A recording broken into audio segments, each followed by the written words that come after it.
Hey everybody, welcome to the HVAC Grapevine.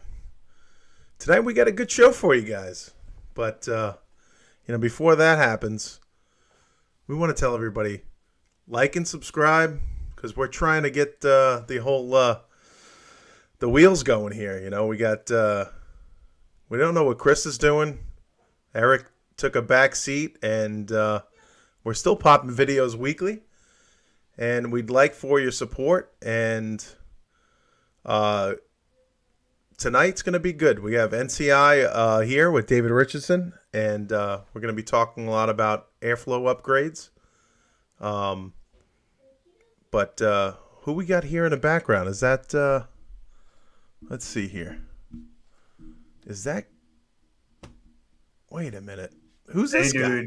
Hey. Oh. Dude, I couldn't leave you hanging, man. I couldn't. Dude. Unbelievable. Back, everybody, baby. Chris Hughes is here tonight. We're going to have a fun night tonight. And then we're going to spitball about where this is going to go. I'm not sure where this is going to go. We'll have to have an after hours talk. That's all I'm saying. All right, we'll talk after the show. That sounds good to me. Yes, sir. Nice. Anyway, welcome to the HVAC Grapevine Show. I am your co-host, Chris Hughes. And I'm going to say the host is Mike Cianfrocco, because Mike Cianfrocco has been holding it down. If you haven't holding it down, man's been spitting out videos like crazy. Impressive. You're almost impressive as Ty Branaman. Maybe not quite that impressive though. No, like you got to really up your game to get that much content out. I don't know how he does it, but I tell you what, we could ask him. Oh, Ty, how do you put that many videos out all day, every day?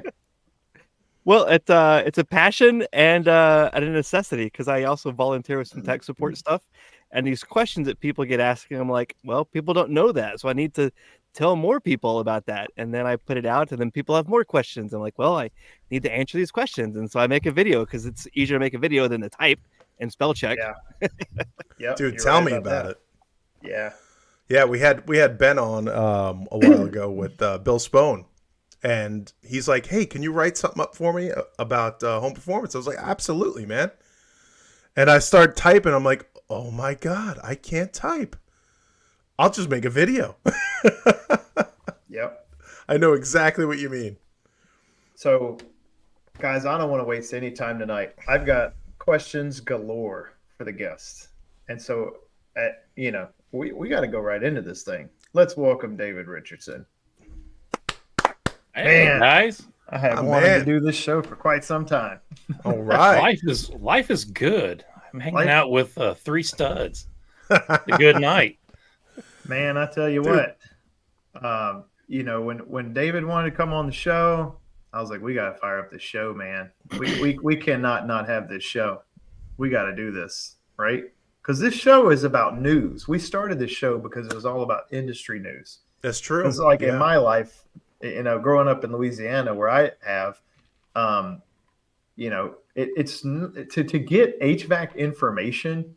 I'll give you an analogy that a friend of mine who lives in DC tells me all the time. He goes, what happens here, you will experience in 2 years. It's a ripple effect, right? Because he lives close to the capital, right? So if anything happens, they feel the immediate impact. Oh, and then I'm right. like, what are you talking about? He's like, don't worry, in about 2 years, you'll feel it. and I've seen that play out.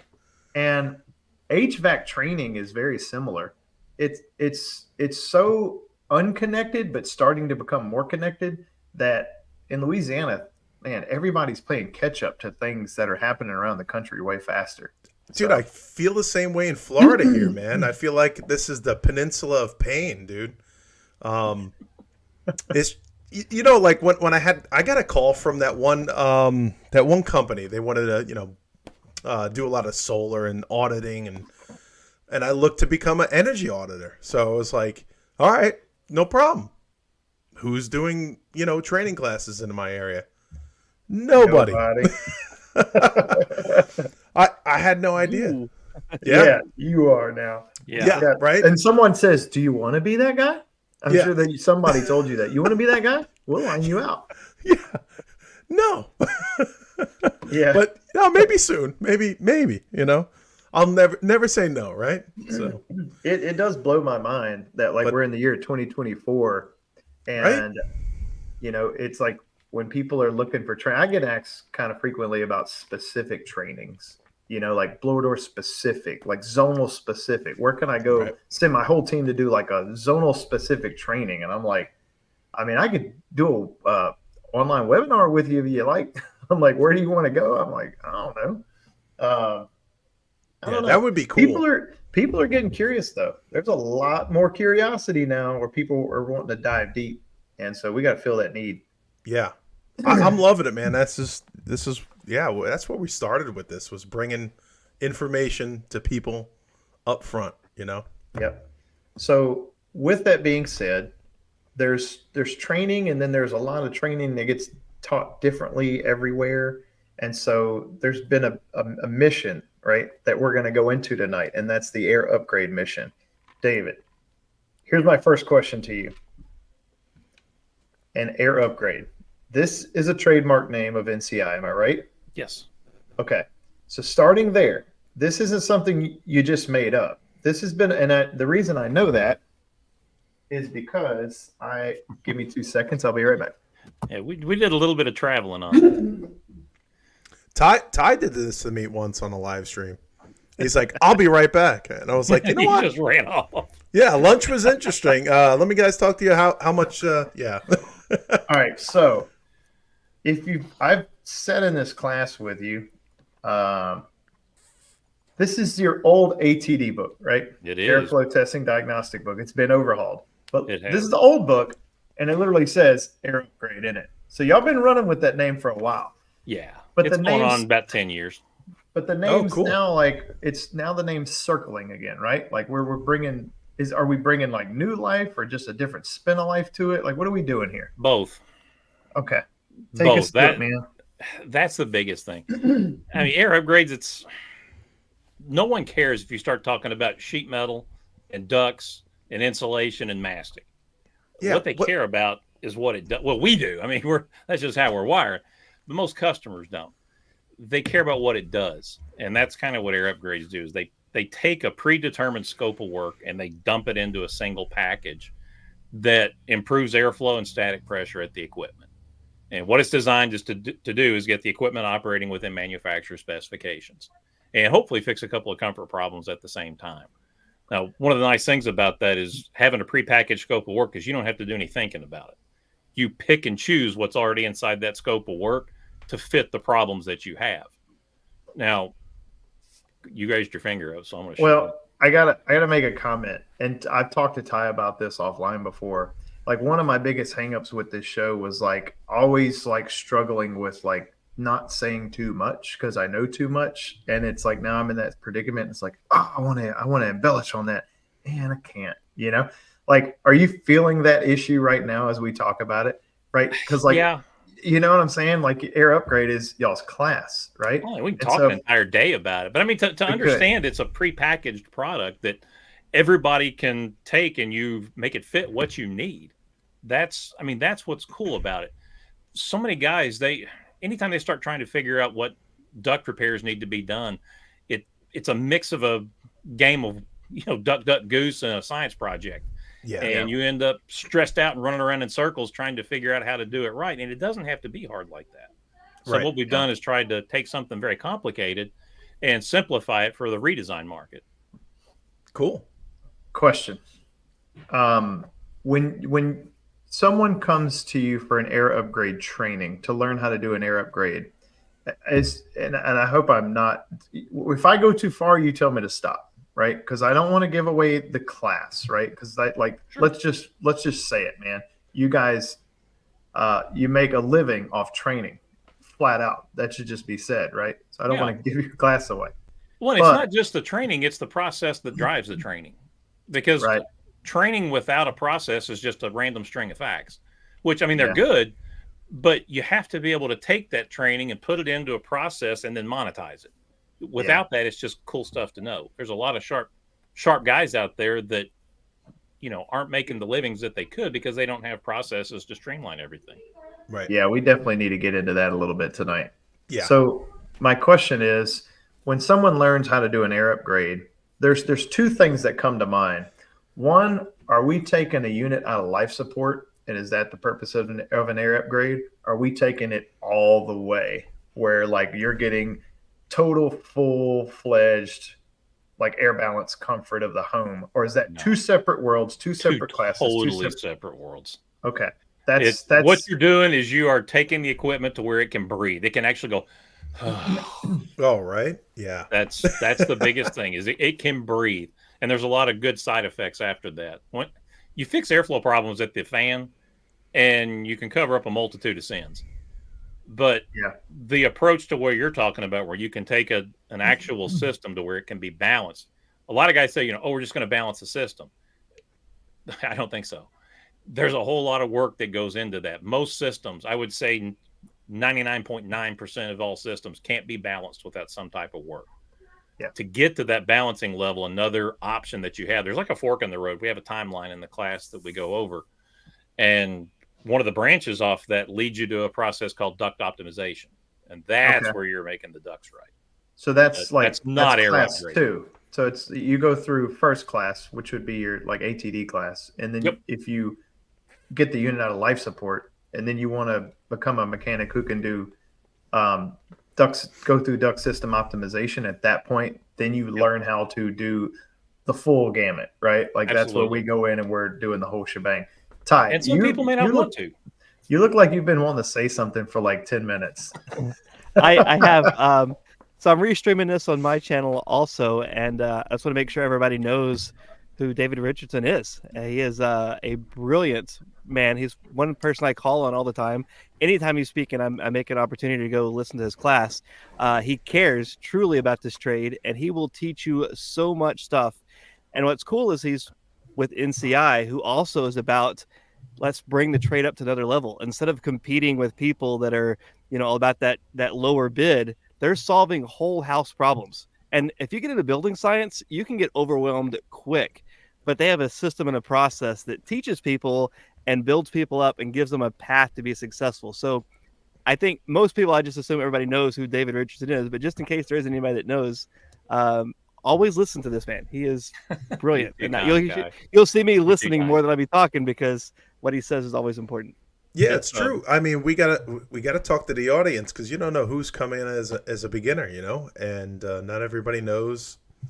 Well, and some guys may not know that before I was with NCI, I did this.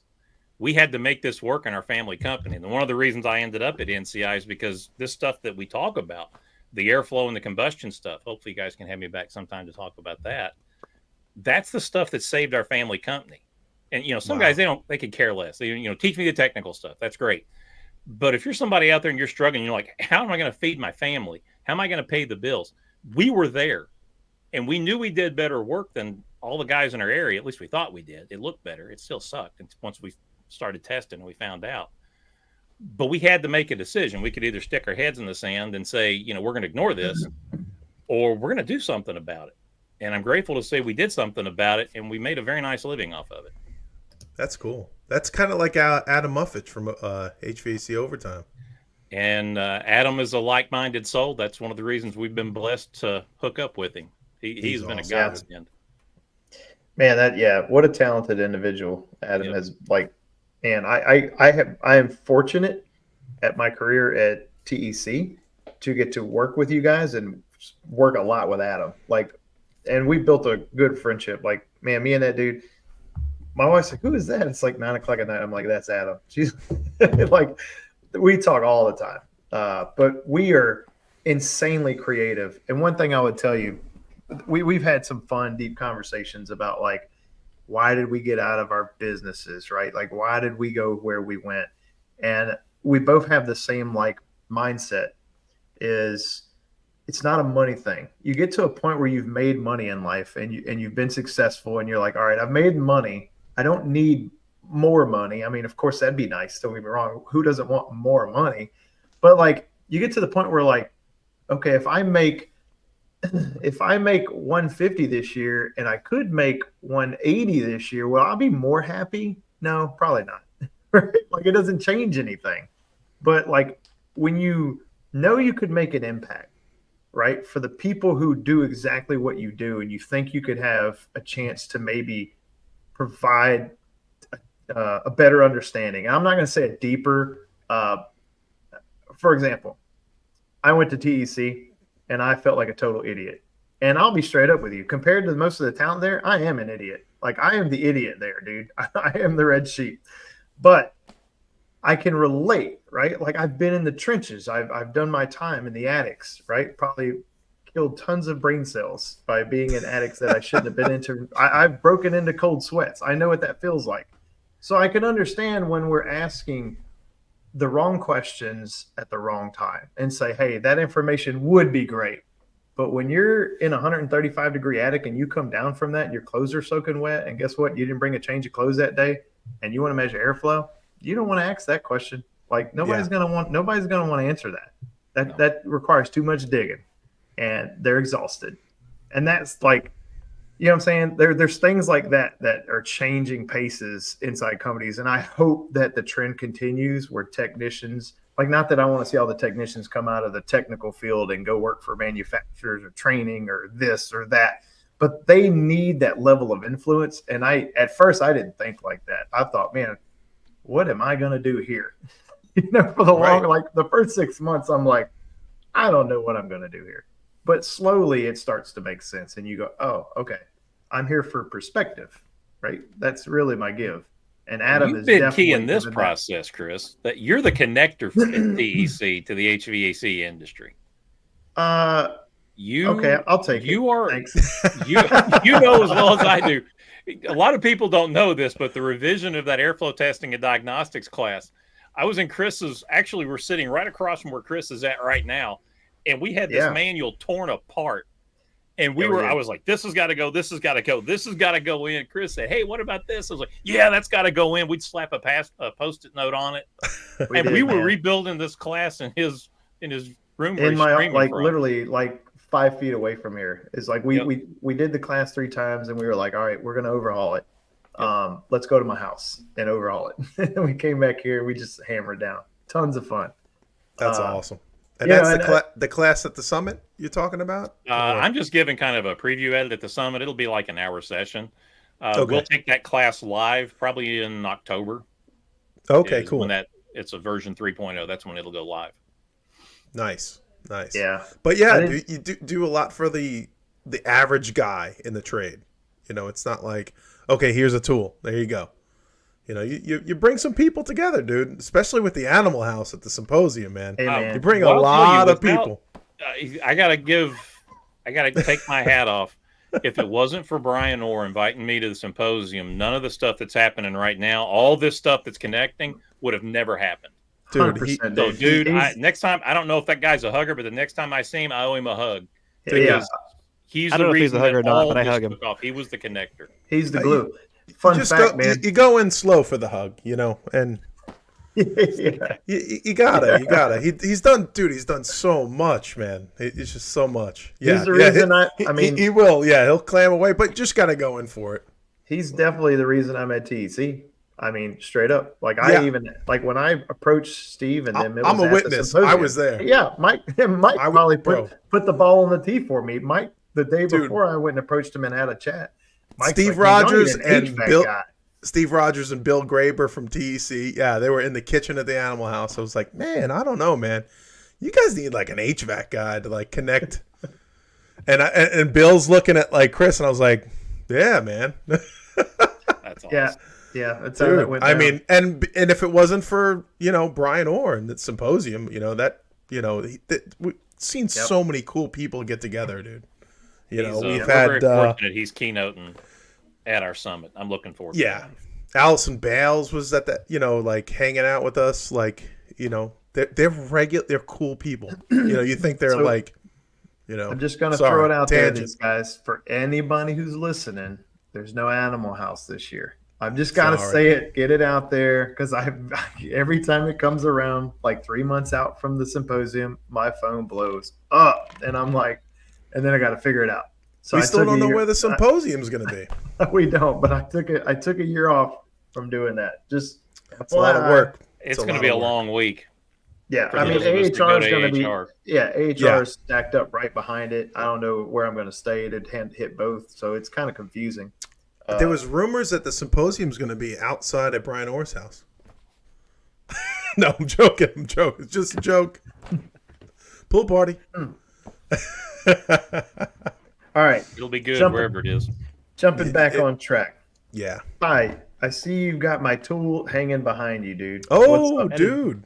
That is my new favorite tool. I always use stuff before I talk about it, and oh my god, I love it because like I thought I was pretty good at airflow a long time ago, and then I learned about manual D, and then I got pretty good at that, and then I talked to some people that teach it and realized I had to start over again, and then I got pretty good at that. Like I'm like, yeah, you know what? I can't keep up with Ed, but I get this down pretty good, and then when you start measuring, like not just like putting your probes in, yeah, I got a good static pressure, I can diagnose some stuff. Like when you start measuring, you can really see the difference.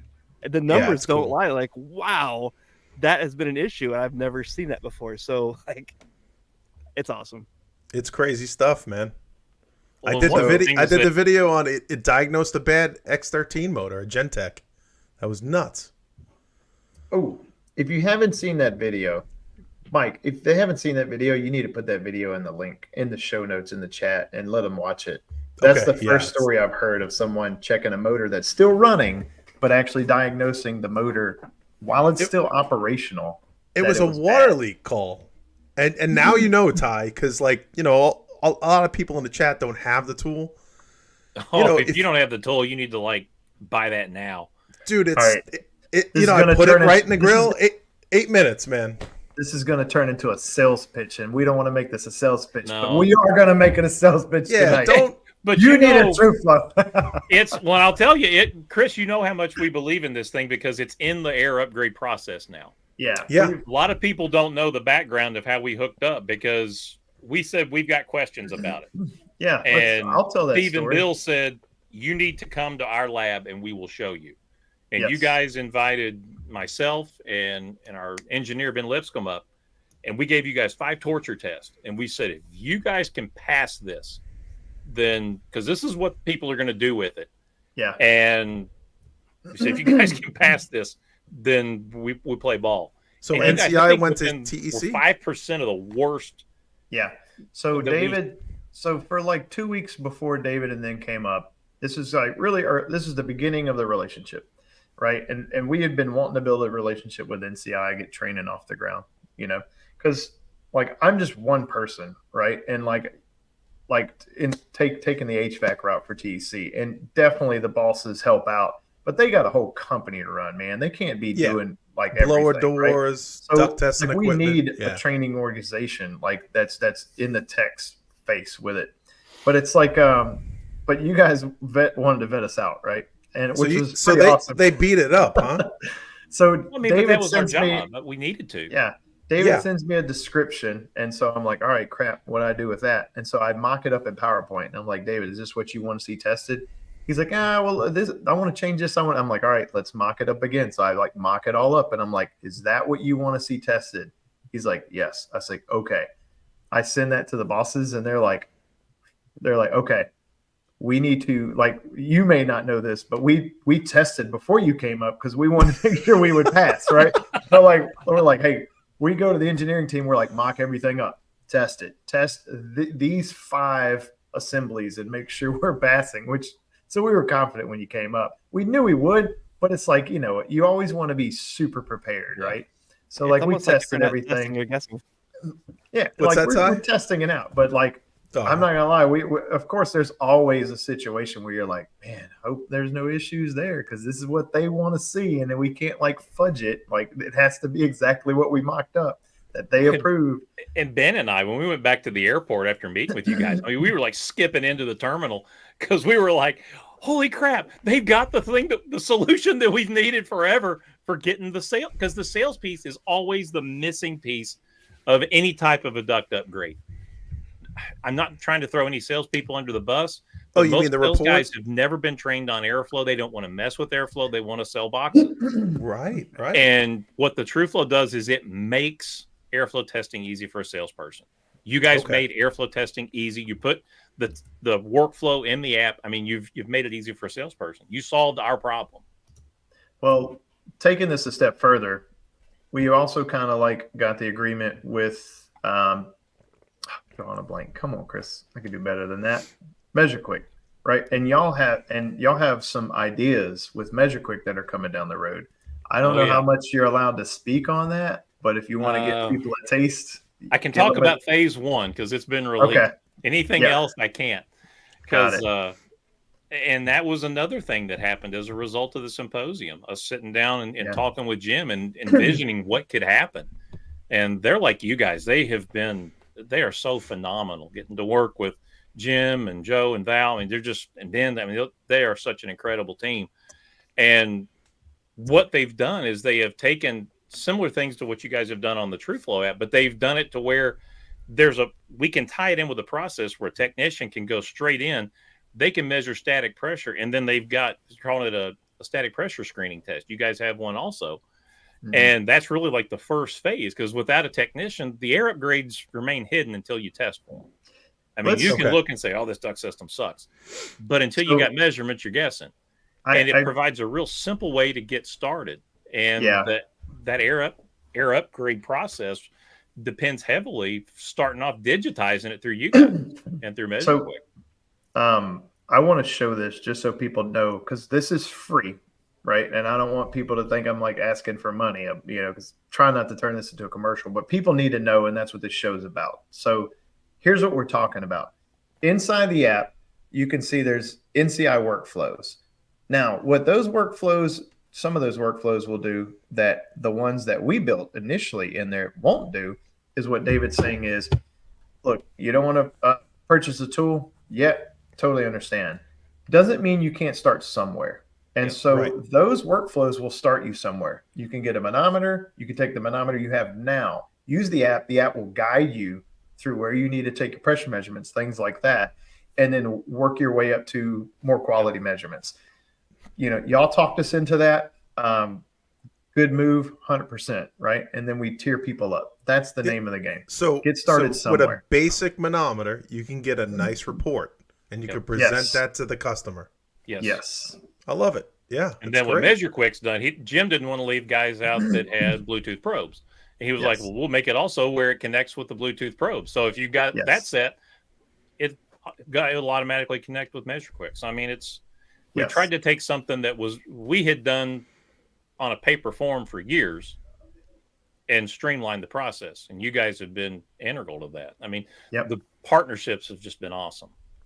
And I'm excited to see where it goes. There's a lot of stuff coming, and you sent me an email a couple of weeks ago. I still need to respond to that in all caps across the top says confidential. So, there's some cool stuff coming, guys.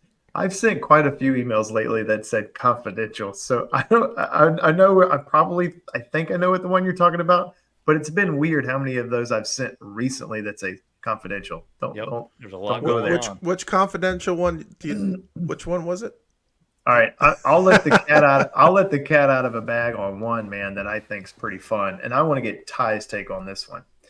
And David, I'm gonna let a little bit of another cat out of the bag here. Like me and Adam, have been working like diligently for a custom class, and this one is for Chad Simpson's arena, which is his fast track lab, right? So Chad's got an airflow class kicking off, and he's hired NCI to come in and teach that class for his organization. And I'm going to support it. I'm going to be there. And me and Adam, this is a custom class that Chad wants for his team. And so I told Adam, we've been going back and forth with ideas like crazy. And I had this idea. It's an airflow class. I was like, we need to get them engaged. And what went through my head? This man, Ty Branaman. And I was like, we need hands-on. I was like, and it's funny, me and Adam, when we talk, we constantly say, how do we be more like Ty Branaman? Like, how do we do hands-on classes? How do we make the invisible visible? And we talk about that all the time, Ty. And so this one goes out to you, man. I'll show you what I got. Oh, there's the hands, the Saturday Night Live hands. Dude, David, I don't know if you know, but Ty had me pushing Chris on a chair in the Symposium parking lot. Look at this. I heard about it, but I Yeah, never saw bro. it. These Unreal. are puzzle pieces, guys. And what I'm trying to do is build some type. It's not 100% done. That's cool. Let me rephrase that. It's a prototype, and the prototype's ready. And so I'm building a board game for retrofit sales, right? Where you take a truth flow report, and then you got to go build a system based off that report that's going to replace it, right? With the puzzle pieces. And you're going to have to do lookups and all that. And we're going to walk people through it. And we're hoping that through like that textile training, we're going to get a lot of good feedback. Nice. So Ty, that one's on you, man. That was all because like I got to be more like Ty. Dude, you that's influenced awesome. that, dude. You influenced that move. I want to copy that game because that's cool. I love different ways of getting to people. Well, That's what it's yeah. about. So I talked to the bosses about it, and at first they were like, I'm like, just trust me. I'm like, we need people to like. I said, I know it sounds simple when you like look at the app and then you think you can go to spreadsheets and look it up. I said, but that's not how people learn. I'm like, you need super basic, super easy pictures, right? That like, oh, I'm going to take the coil away and put a new coil in with a new pressure drop. Oh, and now I can see it. I'm like, that's how granular we got to get with this. That way they can visually see the attack. If it works out really well, we might turn it into like an official board game. Just saying. I don't know. Who knows? Anyway. That's interesting, dude. That's Yeah, crazy. That could be cool. I think it could revolutionize how I mean, the people look at industry retrofit is a sales. bunch of hands-on guys, so it's like, Yeah. there you go, man. It's so David easy had for us written- to forget the things that we talk about. It's it's our lives, but a lot of times for what everybody else has to deal with, it's a blip on the radar of what they got to deal with every day. Yeah. I'm just happy we're having this show because I told my wife, like, I spent 3 days building that board game. No joke, man. We're talking daylight to dark, nonstop. We're like 8 a.m, maybe go catch some lunch at 2 because you're just like focused. And then my wife's like, are you going to eat dinner? I'm like, oh, yeah. And then I go right back to the computer, man. I was just on it. And I'm thinking, like, this may be the coolest thing that ever happens in a long time, but nobody's ever going to know. You know what I mean? Dude, if it reaches people, or what'd be nice is to reach younger kids into the trade, and maybe that's what'll be really good for reaching out. Like, I want to reach out to my son. Like, I thought a quick model would be like, hey, you could build like Minecraft. Come on, let me show you. Summit. Yeah, that'd be cool. Yeah. Adam trying to get me to the podcast pavilion at the summit, but I don't know. To be announced, to be. We just we got to figure out how to like monetize the channel, man, so we can send you places. That's what we got to do. I could pull from the budget. Yeah, we'll pull from that Grapevine budget. Hold on, man. I think there's a bag of change somewhere we could donate. David had written several articles about using static pressure for diagnosing your problems and solving problems, and I saw that made a huge difference, and more people started actually using the static pressure to change stuff. But then I started seeing people would focus only on a couple of numbers instead of using it as a diagnostics tool, and I was like super frustrated. I reached out to David. I was like, David, like, I am so excited people are using pressure, but we're missing the point of the pressure. And so David wrote an entire article talking about the airflow, and hey, it's great we're using probes, but he wrote an entire article. I was like, hey, Ty asked me to do this, and it's like, I share that article all the time because sometimes we get fixated on like superheat, for example. I need this superheat, but then we forget everything else in the system. And the same thing with airflow. Hey, let's check the static port, and hey, there's more to it. And that's what's cool about having a game to interact, to get you thinking about different circumstances. Because I'll be doing something with the grid or doing some checks, and I think, oh, I'm just going to call Chris. Like, no, I need to figure this out. Like, I need to think about it. I have this hotline if I really need it, but it's going to be more if I think about it first. So a game's a cool way of getting people to interact and think about things, not just for young people, but people like me. Like, that's that gets me thinking about situations I would have never thought about before. Well, we're gonna find out if that game's worth it, man, or I'm putting it in the trash can. 3 days of work, man. 3 days of TEC money right down the drain. Who knows? Well, I appreciate the Rimulator was awesome, man. It's just like, all right, it's like processes, like like you're on a job. Sometimes you just kind of get scatterbrained, You know who So you can thank for the Rimulator? That guy right there. What? I'm just gonna say, yeah, true story. If David wouldn't have that story goes. I'll let you tell it. You want to? Oh, I was gonna. No, you tell it much better Dude, than I do. I've never heard this before, man. Yeah. All right, so when I first, I thought it was Johnny TEC, Supertech. I'm sorry. I might have told this here. If I'm repeating myself, sorry. You're just gonna have to sit through it. I apologize. All right, I'm just gonna tell the story. So I went to work for TEC about almost 3 years ago now, and right when I went to work there, if you remember, I broke my leg. I was roller skating with my kids. I thought I was cool, gonna roller skate backwards, show them the good old stuff, on my skates, like old school skates. I went in rollerblades, and I was like, watch this, I'm gonna roller skate backwards. That didn't go so well. So I fell, pretzel, snap, broke my leg, both bones, leg sideways, right? Horrible. And I had just started, I was 2 weeks in, and I was thinking, well, I'm gonna get fired. That's it. I was literally like, well, I was so upset. I was telling my wife, even as I'm laying on the roller rink floor, screaming bloody murder, I'm like, I'm screwed. And she's like, you'll be fine. I'm like, they're not going to want to keep me while I have a broken leg. I'll be down for 3 months. And she's like, you worry too much. I even called Steve from the hospital. I'm like, Steve, it was Sunday. I'm like, yeah, I can believe this. I broke my leg. And I was like, man, I'll figure it out. I'll just take no pay. And Steve literally said, he's like, well, it's a good thing you got one of those jobs you could sit in a chair. I was like, I can hear him saying that. I was like, thanks. I think, he wasn't mad, but as I'm sitting there, I'm thinking, man, I'm like, I got to be useful. Right. And I'm not going to be out in the field making videos. I was so fired up to go out with tech friends of mine and say, let's go shoot some content. And I couldn't do that. And I was thinking, man, what am I going to do? So I was like, well, I can at least pick up some of the tech support work, right? So I get on the phone and I'm talking to a guy about a room that's overpressurized. And he's not quite getting it. And I get it, And I'm like, man, we talked for an hour. And I was like, how can I speed up that conversation, And I was like, and at the same time, I'm having daily meetings with Steve to learn how our products work, right? How does this measure flow? You can have the basic speech that you'll probably hear from us when we're working a booth. If you ask, how's the measure flow? There's the 2-minute answer. And then it's how does this measure flow? And then there's the 3-month course, right? And I'm going, answer. Yeah. Then here comes the engineer. Here comes the calibration, tolerance, stack effect, all that. And you're like, oh, okay. So you got to think about all that. Well, as I'm going through that, I'm learning how things are measured. And I'm like, well, crap. When a door opens, it's a cap. Could we make that a calibrated opening? And Steve's like, kind of. And in Steve's world, that's a no-go because it's not close enough to accurate.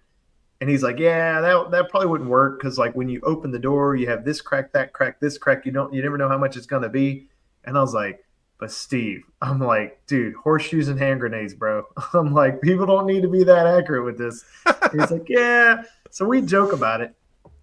And then I created the Rimulator literally on Google. What is it? What's the spreadsheet? Google? Not Google spreadsheet. What's the PowerPoint of Google? Oh, slides.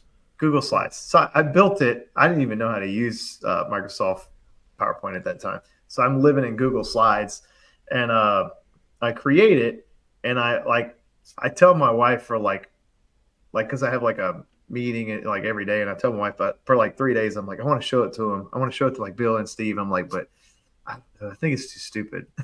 And my wife's like, well, just show it to him. I'm like, nah, you don't understand. I'm new. If I present this, they're gonna be like, who did we hire? You know what I'm saying? So I'm running in my head is this gonna sound stupid? Chris was having imposter syndrome. I was having imposter syndrome bad. And finally I'm like, hey Steve, I'm like, can we I want to show you something. And he's like, yeah, okay. So I show it to him, and they were super supportive, right? They were like, oh, that's kind of cool. Yeah, that's kind of cool. And I'm like, no, that's really cool.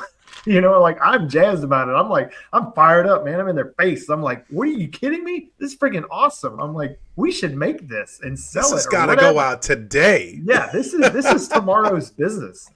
And they're like, yeah, you know what? That's good. Let's think about it. Like let's just table it for right now.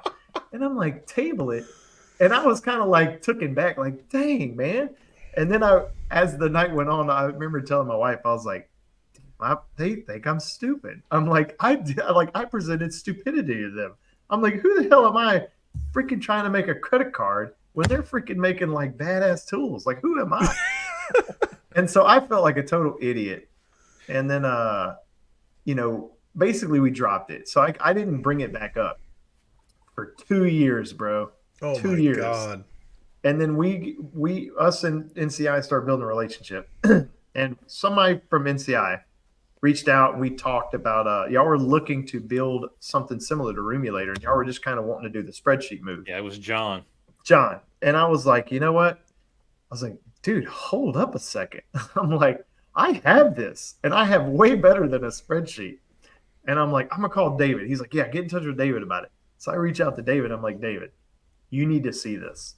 And so I send the slide to David. David goes, bro, that's freaking awesome. He's like, what are you doing with that? And I'm like, I don't know, man. I'm like, the bosses kind of like, they kind of said it was cool, but, we tabled it. And I kind of feel like they didn't really love the idea. And David's like, I would have moved on that big time. He's like, you need to move on that before somebody else does. And I was like, you should call and tell them that. And so I think you had reached out, or maybe I sent an email. I don't remember. We did it in how a that monthly part went. meeting. We talked did we? about it. Okay. And David's like, oh, we want that. We need to do that. And you even then contributed some knowledge to that Rimulator, that like the whole 50% margin thing we came up with. Yep. That was your. I know gift Ben and to that Steve for worked sure. on it pretty close. Yep. And so we did that. And then the next time I meet with Bill and Steve, I'm like, so what about this Rimulator? They're like, dude, do it. Like, get it out there. And I'm like, okay. I'm like, so we're moving on it. They're like, heck yeah. And I'm like, all right. And that's how it went to market. Literally, it's set for 2 years. Wow. Thank God I didn't delete it. So that's the Rimulator story. And if I die tomorrow, man, and that's my only claim to fame, I'll take it. Dude, it helped me out, man. My master bedroom was so pressurized when the door closed. And I do have a jumper. Let's see here. You made a video on that too? Yeah, let me see if this camera moves. Come on. Oh, you got the camera that Muffet just got. Whoa. Yeah. Oh, he got that from me. Follows you. See, I've got one of those jumpers. Which is the same for every bedroom. The builder put the same thing, so. Yeah. And when At I least did the you got master, something. yeah, that's true. I did the master bedroom. I put the DG8 under the door, and I got to find that video. It's only like a minute video, but Thank goodness you didn't undercut the door, Mike. yeah. It would look like a bathroom stall door.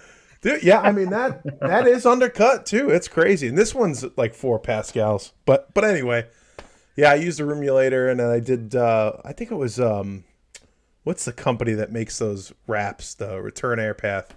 Tamarack. Tamarack. Yeah, that's the one I got. And I got the biggest one they got, and I got it close with the Rimulator. I was like 4 pascals with door close. Yeah. I'm happy. Hey, at least we're doing better, and it doesn't have to be perfect, right? And to add to that is 4 doesn't mean you're not winning, okay? Like there's so much knowledge to be had and learned about that.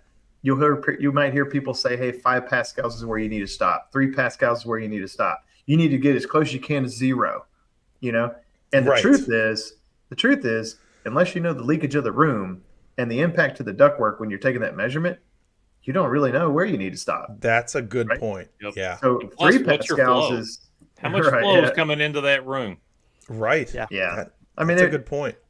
It's an easy check to make, and 3 is a good place to live, right? Yeah. And I'm gonna just say it. It's like a rule of thumb, straight up. It is a rule of thumb, but it's a hell of a good rule of thumb, right?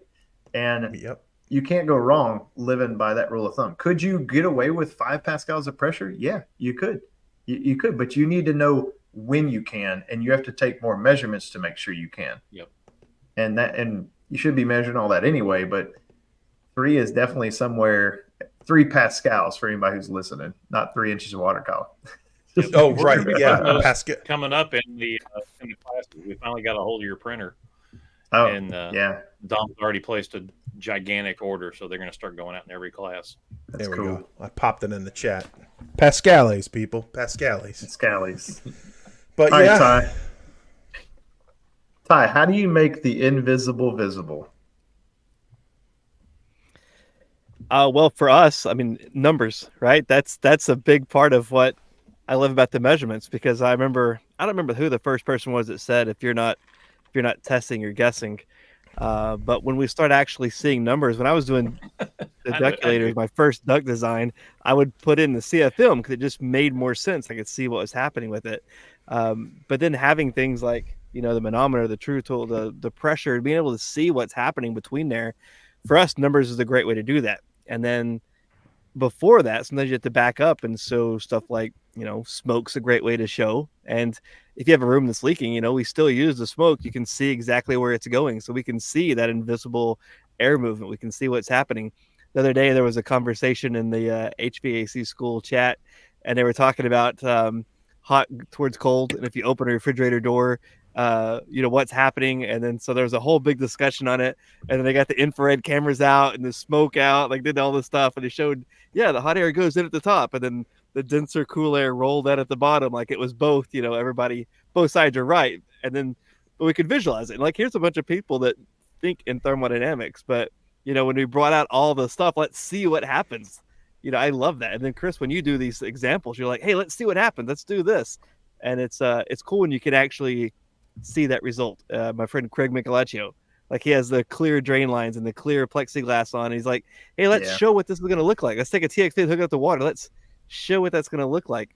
And the more that we can see, the better it is. And once we get comfortable with these numbers and we start realizing that they're not just scary numbers, they're a way for us to see what's happening, that really helps us do our job better, solve more problems. Making the invisible visible. Yeah, with smoke, man. Vapor. Yeah. Got to be relatable. Yeah. I like showing that to the homeowner, when you got a blower door on. Or like leakage. Huge in Florida is leakage right under the air handler every freaking time with these guys. They're making me look good. I'm not that good. I'm just testing stuff, man. And like, dude, you could fit like, I don't know, plywood top. Somebody's got to change the game here.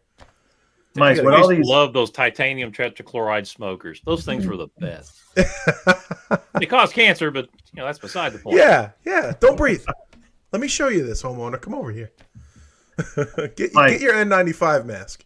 Mike, have the videos you've been creating, are they helping you when you're doing your daily work with homeowners and stuff now? Are you starting to see like a return on investment from dropping content? Dude, you know what's funny is like when I'm doing a job and I go, wait a minute now, I might want to make a video out of this, but then I go, well, I think I'm skipping steps. I'm being a normal chuck in the truck. It's like, come on, procedure, let's go. But yeah, it's been it's like having this little little angel on your shoulder. Like let's dig a little deeper, take a breath, slow down. Even if I don't make a video, I'm slowing it down. So it's good. I just had the most genius video idea for you. You should make a video about just that topic where like you miniaturize yourself and there's like the angel and the demon trying to talk you into doing it the right way versus the wrong way. I'm just saying that'd be hilarious. You know what I want? That guy that does videos, he's got like HVAC Life, like magic marker. Yeah. I'm going to have that guy. Yeah, is it Cheeto? Yeah, I'm going to have Cheeto over here. And then we'll just... All right, I got a question. I'm going to take us back on track. So you're talking about process. David, you mentioned that y'all teach, there's training and then there's process and training. What do you mean by process? Can you give us an idea of like, or get more deep with us about what do you mean by like you teach a process? What happens is a lot of guys will go to a class or they'll get a fact and they'll learn something and they'll get all jacked up on Mountain Dew and they'll wonder, what do I do with this? And they're trying to figure out how they put it into their daily operations. And a lot of times, it's like trying to change the tire on an 18-wheeler as it's driving down the interstate. You have to get creative. And it's one of the top things that most guys say, you know what, screw this. It's not worth it. I'm giving up. They need a vision of what they can do with it. And that's one of the reasons why we're not, I know some processes are like, you have to do this. And it's like thou shalt and carved into stone tablets. We're not that way. We're very, it's like, hey, try this and see if it works in your company. It's always based on the way that you do things. It has to be flexible. And so as we start to do that, we try to keep in mind this has to apply to different company sizes. You may be someone who has, 4 employees, or you may be someone who has 40 employees. So you have to know how to scale these up, and we try to account for that and how to tie this in. And, one of the best places that we teach to start with your own stuff. Dude, that's where you have the aha moments. That's where you learn it. You think about playing sports, and Chris, your son being heavy into baseball, we know the baseball game. They will take thousands of swings, thousands of pitches before they ever go into a game. And that's how it has to be with testing. You have to make it fun. So start on your own stuff. And the humbling part is you'll see, there's things we need to improve. So you start to work through and figure out the process that way. And then you have to also figure out who does what. I mentioned it was like a game of duck, duck, goose. So you're running around, you're trying to turn it into a science project, and you have no idea who does what. Right. Many times there's defined roles, and the baton, if it's a race, gets handed off and someone else takes it. So just like a well-oiled baseball team, everybody knows what their position is, but they also know what everybody else is responsible for. Yeah. And you see the same thing when it comes to an air upgrade. Everybody has their role, but they also have to know what everybody else does. So that way there is a series of checks and balances. Yeah. Gotcha. Yeah, he said it right before you popped it in there. Yeah. Zach, dude. Let me tell you guys about Zach. Zach is revolutionizing an industry, and I don't even know if he set out to do it, but he has filled a need for duct renovators. Because a lot of companies, we all know that we have a labor shortage in our industry. Zach has taken an approach to where he is providing the duct renovations. He is the renovator. He is providing a service that a lot of HVAC professionals need, and he's filling that in to where they work congruently, hand in hand with an HVAC professional, providing the service that they need. You guys will meet him at Summit too. Oh, cool. Yep. All right. When is Summit, David?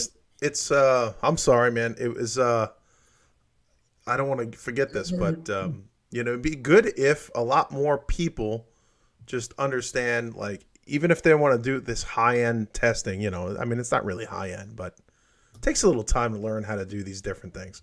But if it doesn't fit in your own personal company, find a relationship with somebody else in the area where, they can go ahead and test and refer all the repairs to your company for the duct renovations.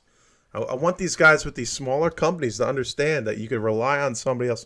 Make a partnership, And give yourself time to learn. That's one of the biggest things. The biggest danger that I see in all of this is people thinking they have to be perfect. Yeah. Most of your customers are not going to pay for perfection, and you probably can't deliver it anyway. We don't work in labs. Chris, you talked about coming out of a 130-degree attic with cellulose stuffed up your nose. That's not a laboratory environment. We have to deal with the hands that we're dealt. And what we're looking for is an improvement, a level of improvement that we can document from test in to test out and solve that customer's problems. That's the game changer with all of it. I totally agree. Johnny Super Tech. He has a spaceship too, I hear. Yeah. His van. He's impressive. No budget for that guy on the show, but that's another thing. Yeah, we ran out of money for him. Yeah. We were going to put a fifth square in there. Oh, well, that's the whole reason Mike's ain't getting no funds. Self-explanatory right there. We had him on the show a couple of episodes back. Wipe the budget out. Wipe the budget out. Cleared it right out. So, David, what is the summit going to be? It is September 10th through the 13th. And who can go to that? North Carolina. Yeah. Tell us a little bit about the summit, David. What's this like? It's our annual conference. And, it's open to anybody. So, anybody's welcome to come. A lot of people that you guys know are going to be presenting there. Chris, I know you guys are going to have a pretty big presence there. Jim Bergman, we talked about the guys at Measure Quick. They're going to be there. Brian Orr.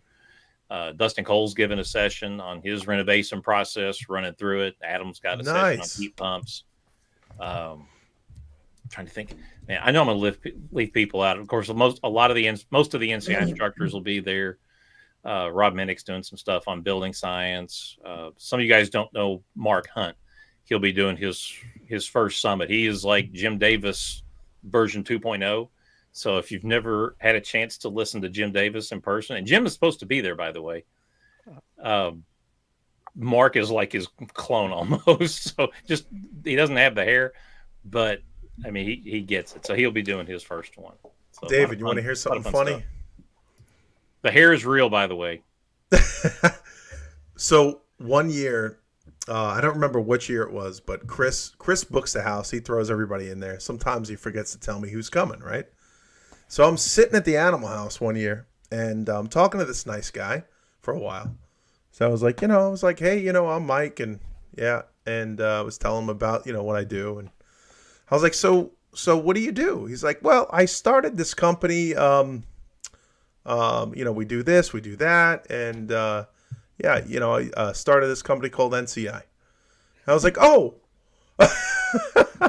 Dom. I was like, Dominic. I was like, oh, I didn't know that was you, Dominic. I was like, okay. We were just talking, we're shooting the shit, and I thought it was so funny. I was like, I'm talking to the head guy, NCI. I didn't even know it. We were talking for a half an hour straight. But dude, that's a symposium for you, man. Yeah, it is. Everybody is. We all put our pants on the same way, and everybody's so approachable. Yeah, it was pretty cool, man. Pretty cool. I got a friend of mine, and I'm really, really trying to get him over to the summit because where he's at in his business now, he's very successful. He does good. He keeps it small, but he's just kind of that point to where he won't be able to keep doing all of that work forever. And he wants to figure out how to, he doesn't want to grow into a big company. And I'm telling him, like, NCI is the way to go. Now you're going to be solving problems, and you could even contract out the AC side of it, or have train a guy to do that. But you need somebody with, the mind being able to think about air and pressurization and the airflow.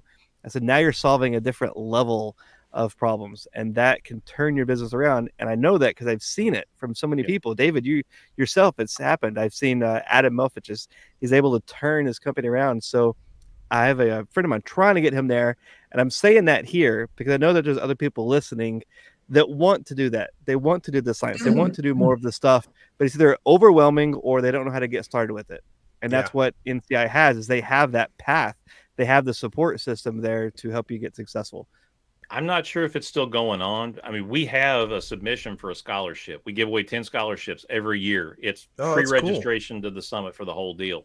So if he hasn't done that survey for that submission, have him apply for a scholarship. Dang, that's really cool. Yeah, so they'll draw 10. Because I think the best way to start somebody off in the trade is to get him before he learns all those rules of thumbs and the beer can holds. It's tough. It's tough to invest into a young kid, but you got to do it. You got to jump, and you find a smart kid in the trade. Yeah. Backing up's hard, man. I've backed up and had to go getting into load calcs, and I probably told this story, but I love it, man. I never forget doing this is like I came from the commercial background, and I was probably the person pushing my family into the residential side because we were getting into more custom homes, being asked to do custom homes. And so I had to learn calcs, and I had an engineer who was kind of helping me do calcs, and he was like, hey, man, you need to do these on your own. I'm like, yeah, I don't know how. He's like, I'll help you, blah, blah, blah. Anyway, I remember the first one that I did that I trusted myself to go all the way. And my cousin and me are installing this job. And I remember it was like this big old living room, and we ran 2 6s to it. you know, and they were like really short right off the plenum. And my cousin just looks at me. We're sweating. Yeah, I mean, we're just like installing it. It's hot. He goes, "We really doing this shit?" He's like, "Really?" He's like, "We're gonna do this." I'm like, "Yeah, man, we're gonna do this." He goes, "All right, you're the boss. I'll do whatever you want." He goes, "We'll be back next week replacing this shit." I mean, that's exactly his exact words. He's like, "This is stupid." And I'm like, "I have to know. I have to know." And I didn't tell him like that. I just I had to be confident so he would have confidence in me. And I'm like, "Dude, the program says it. We're going to do what the program says." I'm like, "And yes, if it doesn't work, we'll just come back and change 2 ducts. Who cares? Whatever." I'm like, "We're just going to do it." And he's like, "Fine, whatever you want to do." You know, he's salty. He's like, "Fine, fuck it, whatever." And I'm like, "All right." And so I had to let him not see the fear in my face. And I'm like, "Bro, let's just do it." He's like, "Whatever." We do it. And I actually got called back to that house because it was also the first house where I convinced the homeowner I didn't want to put a mini split in the framed roof above the garage. I was like, I hate that, right? And I'm like, we can duck this thing and make it work. And I talked to the guy building the house. It was his house, custom home builder. I was like, "Look, man, air seal the heck out of the bottom side and all that. Like, make that room like an igloo. Like, do just as good a job on that room as you're going to do on the rest of the house." I was like, "And we're going to duck it. We're going to make it work." He's like, "All right." And he did, but he missed one thing. We went back to the house and he called me and I seen the phone call and it was probably 3 months later, right? He just probably got moved in. And I was thinking, damn, here we go. I'm going to have to go back and redo those living room ducts. I picked up the phone and he goes, "Hey, man." And I was dumb. I asked him, I said, "Hey, man, how's that living room doing?" You know, I went straight for the gut punch. He's like, "Dude, living room's fine." And I was like, "Dude, that's awesome." He goes, "But man, upstairs is hot as hell." And I just went, I was on a high and then I went straight to low and I was like, "Oh, damn." And so we rode over there. It was me and my dad. I was like, "Dad, let's bring the kite. We're going to go over there. We're going to go balance it." I was like, "Maybe it's just a air balancing thing."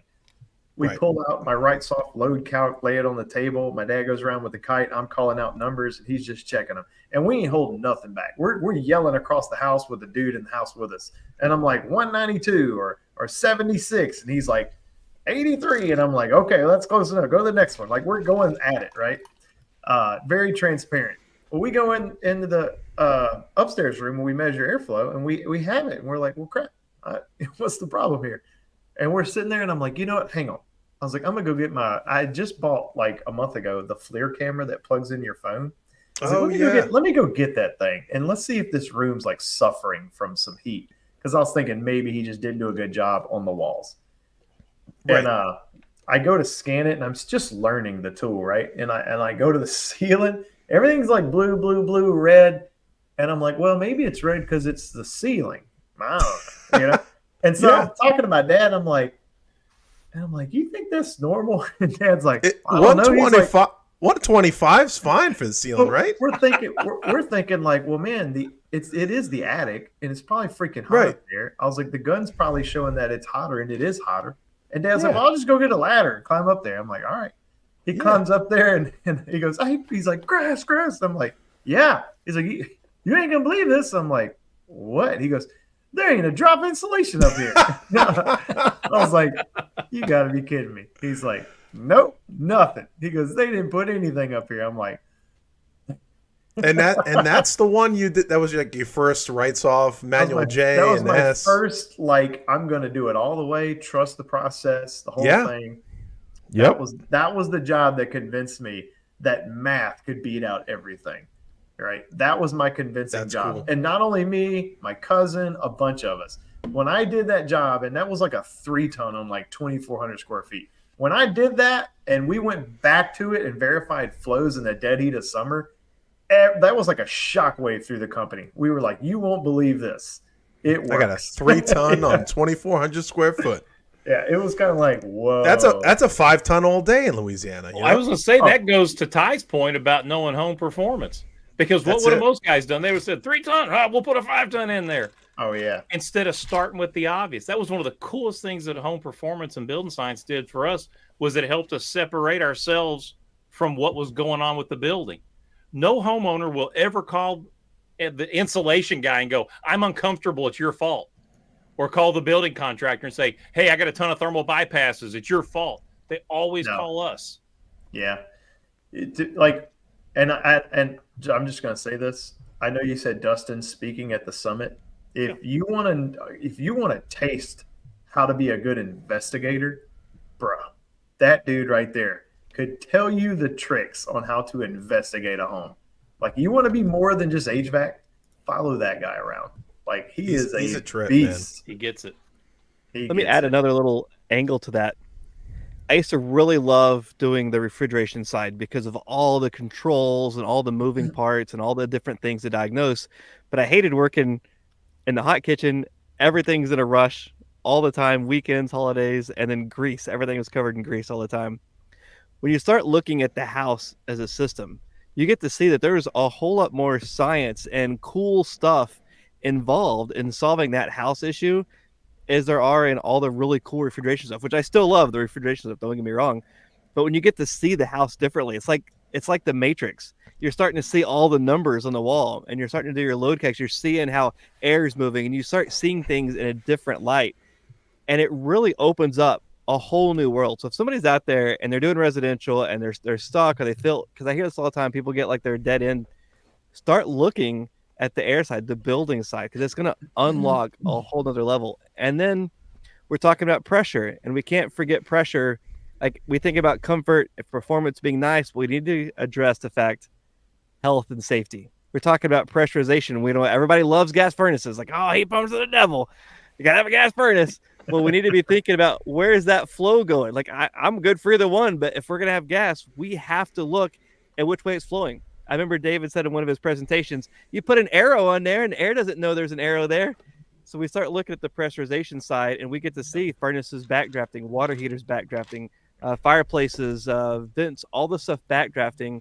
And that's a huge safety issue. So if you don't take anything else from NCI, go take the class for combustion analysis and carbon monoxide safety, because that will really open your mind to something that can really save a person's life. If nothing else, do that. Yeah. Carbon monoxide is nothing to play with, man. It's the blood and guts, man. It's and what's scary, I used to think this before I ever met Jim Davis, is, hey, we put a system in according to code, everything's great. We can do better than code. we can do better than code. Then I learned what code stood for. It's actually an acronym. I feel like I'm gonna have to start a t-shirt company, man. Because these little innuendos keep popping up, bro. Like, I was just talking to Dustin Cole the other day, and he said something, and I just was like, dude, you put the smarts to the parts. And he was like, oh, and I was like, bro, we still got to make a shirt like that. I was like, I need to make a Dustin Cole shirt that says, soon as we get 1,000 subscribers, bro, we could do a little shop. We'll do a shop. You could put smarts to the parts. Dude, don't be a Jamoke. You gotta subscribe. That's all I'm saying. Don't be a Jamoke. You gotta get Cianfrocco out and about. I mean, come on. What was his slogan? I'm sorry. What was it again? I gotta start writing this down. He puts the smarts to the parts, bro. That's what Dustin does. He's a beast. That's a good shirt. It's like beer can cold shirt, Final thoughts. Besides the t-shirt business. Besides the t-shirt's cool. I'm digging it. I'm don't be a Jamoke shirt. You guys won't know what code stands for. Talk to me later. I won't say it on air. That's right. We could do better than code. That's right. All right. Final thoughts. Guys, don't be intimidated by this stuff.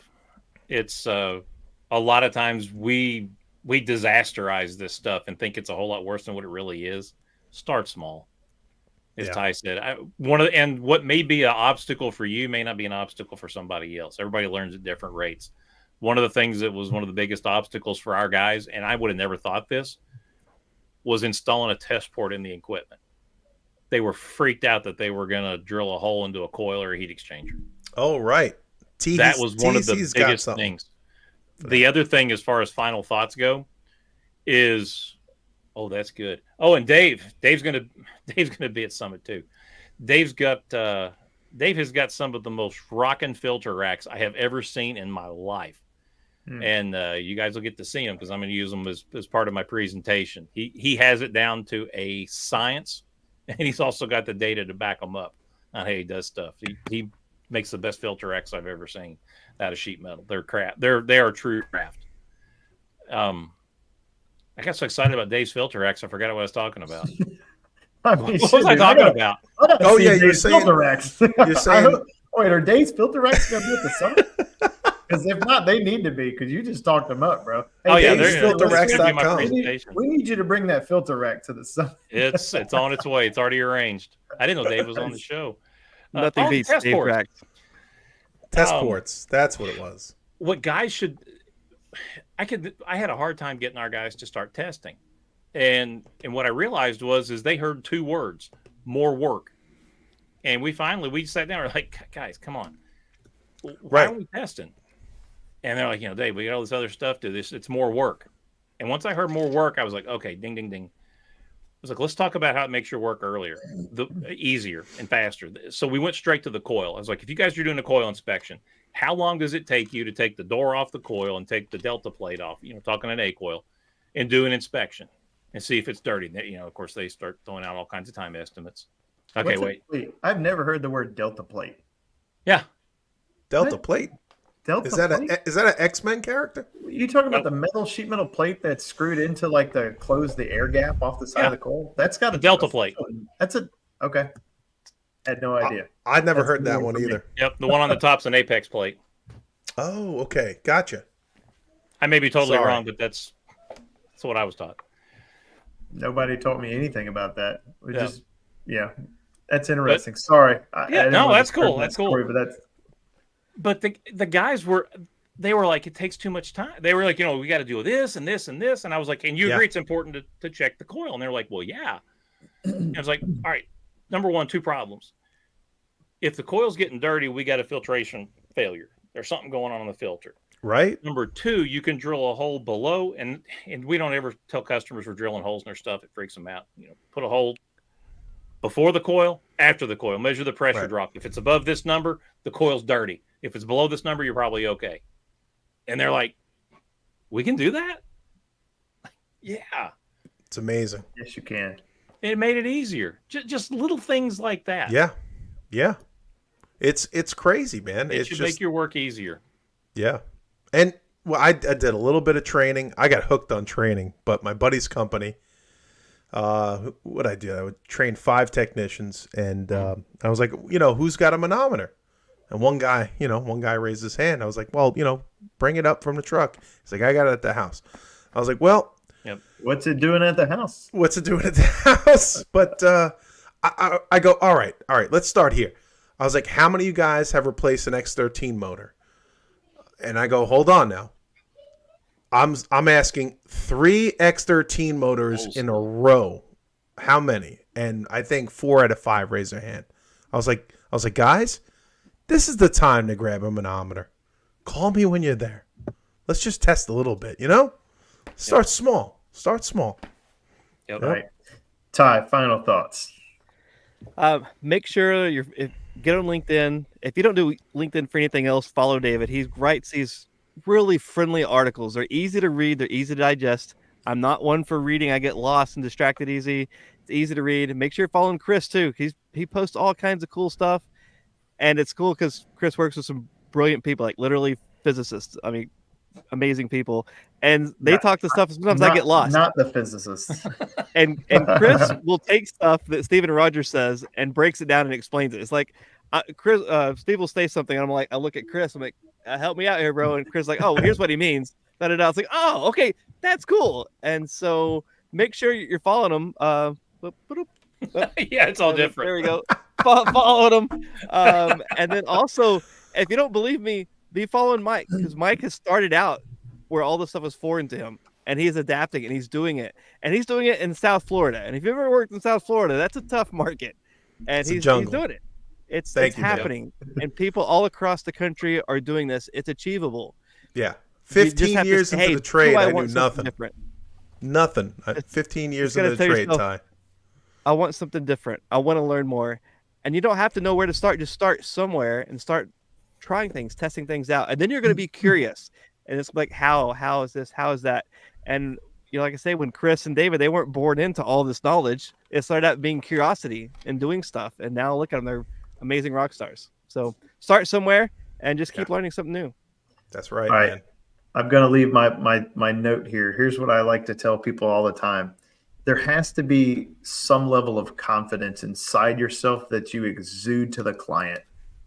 If anything I've learned in my stint in air conditioning is a client could read me like a book if I was not confident in myself. They could just pick it out. Man, you don't know what you're talking about right now.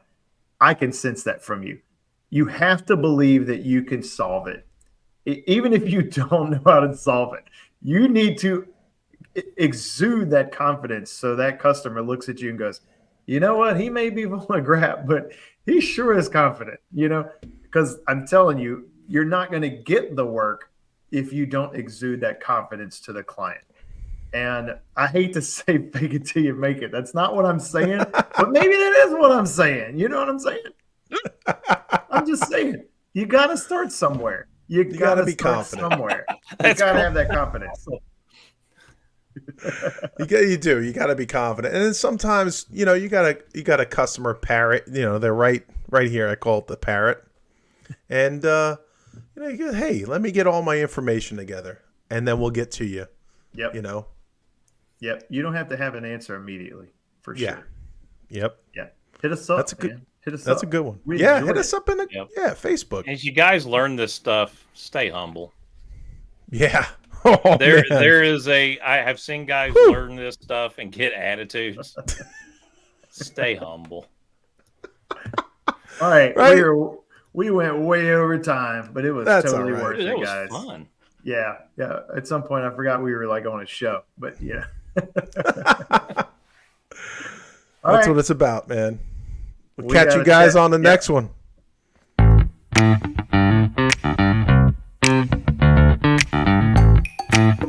think I dropped you there for a second, guys. Thanks.